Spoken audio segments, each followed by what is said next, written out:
Well, since it's October and I've been celebrating the month of horror on my channel, reviewing a bunch of different horror movies, I figured why not review some horror manga as well? And so I went back to the well of Junji Ito, a mastermind of dark and macabre and creating some of the creepiest and most existential horror manga that there is out there.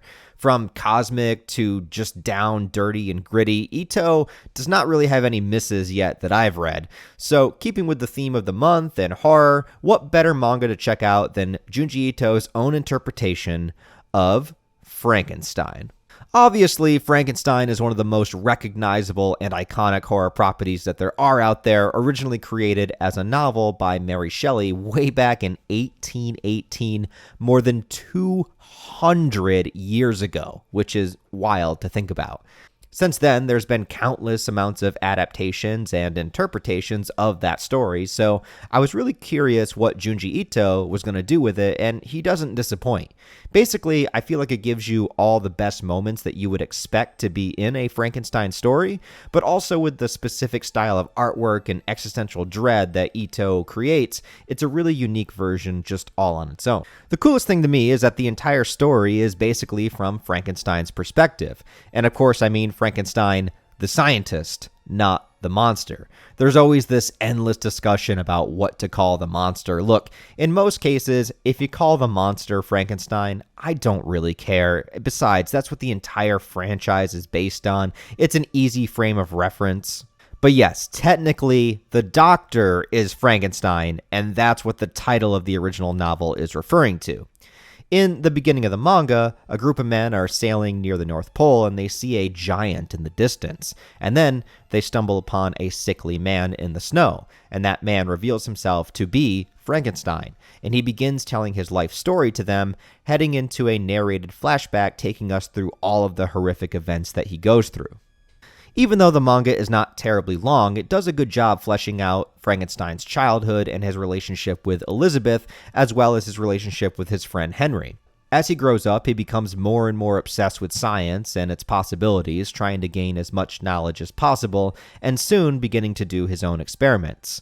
The early scenes of him trespassing into the graveyard at night have a fantastic horror feel to them, reminding me of those classic films that I grew up with. He's looking to uncover the secrets of life and death and testing to see if he can reanimate a human body after death itself. We all know the story. Obsession justifying crazy decisions in pursuit of science, the combination of body parts together, running electricity through the body to spark it back into life. But in this version, the monster that he manufactures is gigantic. It's like the size of 3 people in one, and it looks disgusting. Ito's artwork does not shy away from the disturbing look of multiple pieces of dead flesh all stitched together for this crazy experiment. But soon after it arises and sparks back into life, the monster escapes, wandering somewhere out there on its own as Frankenstein has to live with the uncertainty of what his creation might do out there. And that creation traditionally does kill a child. Not just any child, though, but Frankenstein's own brother. Elizabeth's too. Well, Elizabeth is adopted, so they're not blood related. Also, Elizabeth and Frankenstein are an item. I mean, it's not as weird as it seems. I mean, maybe it is, but it's not nearly the weirdest thing in this story, so whatever. Anyway, another woman gets blamed for the murder and is eventually executed for it, so all of this blood is on Frankenstein's hands. Eventually, the monster does reveal itself to Frankenstein again, and he is shocked to discover that the monster can speak. One of the creepiest images in this manga is when the monster takes Frankenstein to an empty cabin and just starts chowing down on a bear that it killed. So, yeah, this monster does eat, or at least it enjoys eating, so the body kind of works similarly to a living human. It tells the story about how, as it wandered off, it was constantly shunned and screamed at and attacked by other people, attacked by the villagers, and slowly realizing how different it was. Eventually, it hid out near a house and observed a family that was living there, watched their connection together, their love for one another, and even helped them out from the shadows. It follows a scene from the book and the original movies where the monster ends up meeting a blind man, and he's one of the family members here in the manga. But when the rest of the family gets home, they have the same reaction as all of the other villagers. The only one that was able to talk to him was the blind man because he couldn't see what the monster looked like. And you feel a bit of sympathy for him, as it doesn't know what it is or why it was created or why everybody hates him just for existing. And that's one of the core themes of the story. It's a reaction to the monster that's scarier than the monster itself. But Junji Ito's story definitely takes a dark twist. The monster learned to speak simply by observing the family and eventually learned that it was created by Frankenstein.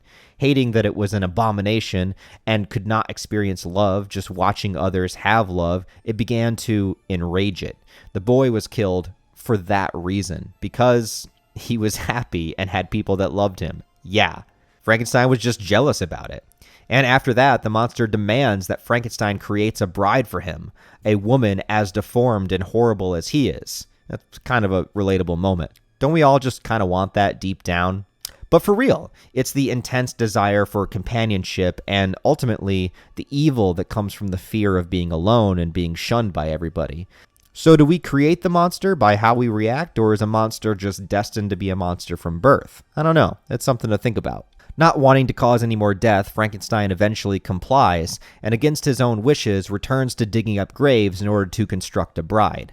I love the panel where he's sitting in the basement with decapitated bodies, and his friend Henry comes down and is just like, what are you doing down here, buddy? But you know what? Henry is a bro, because Frankenstein explains the truth to him, and Henry actually believes him, and instead of just thinking it's crazy, he actually starts to help him out creating the bride.